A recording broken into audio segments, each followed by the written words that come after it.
Hi all, this is Dr. Mamta Java.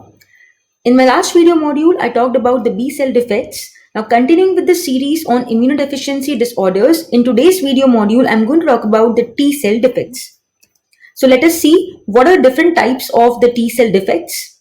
The very first in line for us is the DiGeorge syndrome. Now, what is DiGeorge syndrome? It's basically a developmental defect or a congenital defect which is associated with the deletion in the embryo of a specific region on chromosome 22, that is 22q11.2. Okay. So, what will happen as a result of this deletion? There will be developmental malformation affecting the third and the fourth pharyngeal pouches, and as we can expect, whatever structures are going to be formed from the third and fourth pharyngeal pouches, they will be defective. For instance, the thymus, the parathyroid glands, and portions of face and the aortic arch. Now, this genetic defect, that is deletion of 11.2 portion on chromosome 22, the Q arm, is seen in 90% of these cases.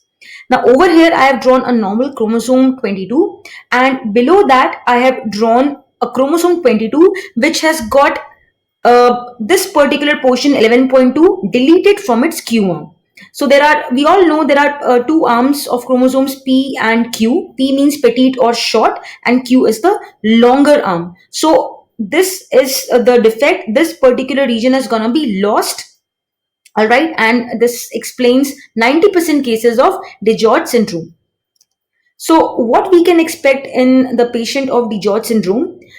This particular syndrome has actually been named after the American endocrinologist Angelo D. George, who noticed an amalgamation of certain features in these patients. Now, these features include cardiac abnormalities, such as common ones include the interrupted aortic arch, truncus arteriosus, and tetralogy of Fallot, then abnormal facies, thymic aplasia, or hypoplasia. In most severe forms of DiGeorge syndrome, thymic aplasia is seen.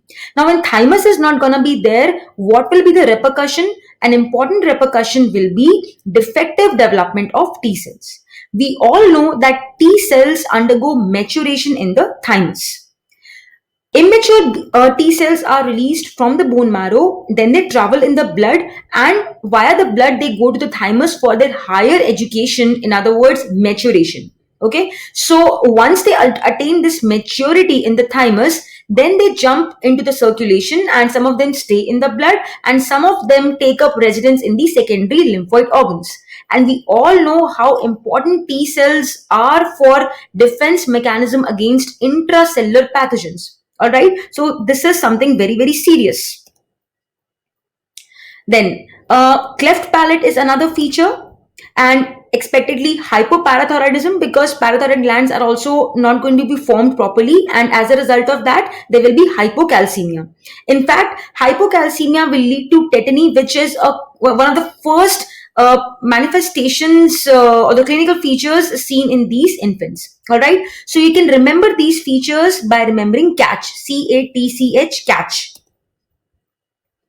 Now over here we have the picture of a kid of DiGeorge syndrome. As you can see, there's dysplasia of the ears and the mouth, and there's an abnormally long distance between the eyes. The good news is the B cell numbers are normal, but this is not, this is not going to help us when this is not going to help these patients when they're exposed to intracellular pathogens, because in intracellular pathogens, T cells are the soldiers of the immune system army which are needed. All right, so even though B cell numbers are normal, so we can expect the immunoglobulin formation normally, but again there's a catch over here. IgM will be formed properly normally in response to the T independent antigens, whereas in response to T dependent antigens, for example the protein antigens, immune response won't be proper. All right, T cells, we all know, are manufacturing factories of cytokines which are important for class switching. So we can expect a decrease in the, or altogether absence of production of other classes of immunoglobulins on account of deficiency of these cytokines. Why these cytokines will be deficient? Because T cells are deficient, right? And as I already mentioned, these patients will be prone to severe viral, fungal, intracellular bacterial or protozoan infections because T cells are required for defense against all these infections, right? And two common infections which these patients usually suffer from are pneumonia caused by Pneumocystis jirovecii, also known as Pneumocystis carinii, and thrush, that is oral candidiasis caused by Candida albicans. Now, as far as treatment options are concerned, we can go for thymic transplantation, but a thymus older than 14 weeks should not be transplanted, otherwise graft versus host reaction can occur. And one more catch over here is that this thymic transplantation as a modality of therapy will not help those patients who are suffering from very severe heart defects. So the prognosis as a whole is poor only for these patients, unfortunately. Now, to summarize DiGeorge syndrome, I have drawn a fictional character, Curious George. You must have heard about it. Now, this Curious George is telling you about his one of his dislikes, that is, he hates tea. Okay, and I've highlighted the T of tea because this fellow, this the Curious George hates tea. You should remember that T cell number is going to be decreased. Okay, so T cell number is going to be decreased in DiGeorge syndrome, and few more T's you should be able to recall pertaining to this particular syndrome. For instance, tetany, third, fourth pharyngeal pouch won't develop.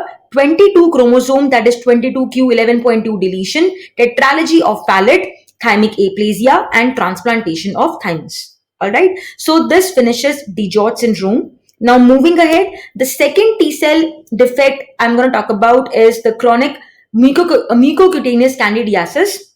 Now, as the name implies, this is basically infection by a yeast-like fungus called as Candida, and which particular species? It is the Candida albicans, and it is going to affect the mucous membranes and the skin. So, skin and mucous membranes of these kids are going to be infected with this particular fungus, right? And this there's a T cell deficiency specifically for this organism only.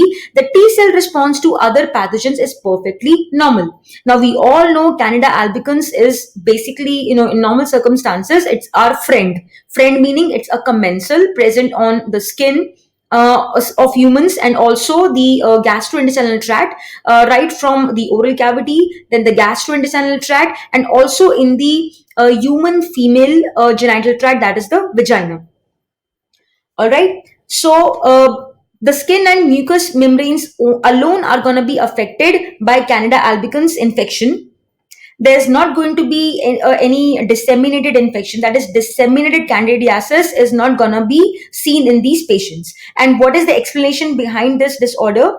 It has been proposed that mutations in genes which encode for an important cytokine called as interleukin 17 or its receptor are responsible for the pathophysiology. Right now, interleukin 17 is a very, very important chemotatic agent for neutrophils, and this particular cytokine plays a very important role in the mucosal immunity, especially when we talk about the mucosal immunity of the gastrointestinal tract. Alright, now this reminds me of another example of a cytokine which is also a chemotatic agent for neutrophil, and that is interleukin 8. So remember, two important chemoattractants for neutrophils are interleukin 8 and interleukin 17. You can easily remember them by remembering 1 plus 7 is 8. Okay, so 17 and 8 interleukins are important chemoattractants for neutrophils. Now, in this particular disorder, the T cell and B cell functions are perfectly normal. As I already mentioned, the only problematic problematic pathogen over here is Candida albicans. Response to other organisms is going to be absolutely normal. And associated features of this disorder include endocrinopathies and autoimmune disorders. As far as treatment options are concerned, we can give the patients transfer factor, that is lymphocytes. And for treating specific fungal infection, we can go for amphotericin B. So this finishes chronic mucocutaneous candidiasis in a nutshell. Then the last T cell defect we have is purine nucleoside phosphorylase, that is PNP enzyme deficiency. Now it's a rare autosomal recessive disorder. Now let us see what this enzyme does. This enzyme, purine nucleoside phosphorylase, as the name implies it has got something to do with purine metabolism. For instance, this enzyme plays an important role in the conversion of guanosin into hypoxanthin. So remember, guanosin will go and become hypoxanthin in the presence of this enzyme. Now, there's a reason why I have chosen green color to write hypoxanthin. Remember, it's innocent. That's why I've chosen the green color, and H for hypoxanthin, H for hero. So this compound is not toxic for us, right? What will happen if this enzyme is deficient? If this enzyme is deficient, what is going to be the fate of guanosin? Guanosin will no longer be converted into the harmless hero. Instead, it will be converted into the dangerous villain. D for dangerous, D for deoxyguanosin triphosphate. Now, why this compound is dangerous? It is dangerous because it is toxic to the T cells. Now, as I've already spoken before, T cells are the most important soldiers of the human immune system army. For defense against the intracellular pathogens, you can expect you can expect a variety of infections caused by intracellular pathogens like viruses, fungi, intracellular bacteria, and protozoans. All right. So these three disorders you should keep in mind when somebody asks you about the T cell defects. That's all in this video module. Thank you for watching. Study well. God bless.